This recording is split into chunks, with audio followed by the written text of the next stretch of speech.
Dobar dan, moje ime je Aleksandar Čebotarev, dolazim iz Regulatorne komisije za energetiku Republike Severne Makedonije i na poziciji komesar. Ovo je već druga godina kako prisustujem na Sarajevo Energy Forum i želio bih da se zahvalim organizatorima, pre svega lokalnoj kancelariji GIS u Sarajevu, koja je bila organizator ovog panela na kojem sam ja učestvovao. Kao što sam rekao, ovo je već druga godina i mislim da je Sarajevo Energy Forum počeo da se etablira kao veoma značajan događaj u energetskom sektoru u regiju, pre svega Zapadnog Balkana. Zadovoljstvo mi je što sam bio deo i panela. Taj panel je bio pre svega namenjen projektu koji kancelarija GIS u Sarajevu sprovodi. To je regionalni projekt dekarbonizacije energetskog sektora Zapadnog Balkana i u sklopu tog projekta izrađeni su par dokumenata. Jedan od tih dokumenata je bio i na neki način projekt za organizaciju energetskih mreža na regionalnom nivou i na načine na koje se mi možemo spraviti sa problemima.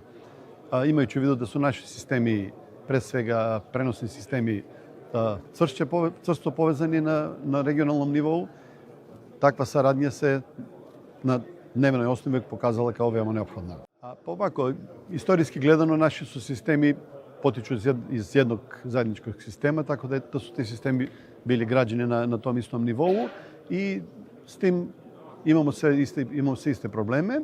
Pre svega modernizacija tih mreža, pošto su te mreže su velikim procentom više zastarene, više od 50% mreža očekuje to restauriranje i u tom pogledu mislim da su mrežni sistemi Bosne i Makedonije itekako slični.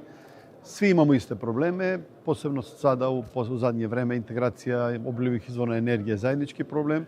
Imamo svi zahteve za integraciju tih sistema, međutim mreže su nam ograničene, interkonekcije su nam mnogo boljem stanju, povezani smo regionalno, tako da mislim da u budućnosti treba da nastavimo da gradimo te interkonekcije, da održavamo te interkonekcije i da zajedno rešavamo te probleme, posebno novi metodi fleksibilnosti i integracija obnovljivih izvora energije.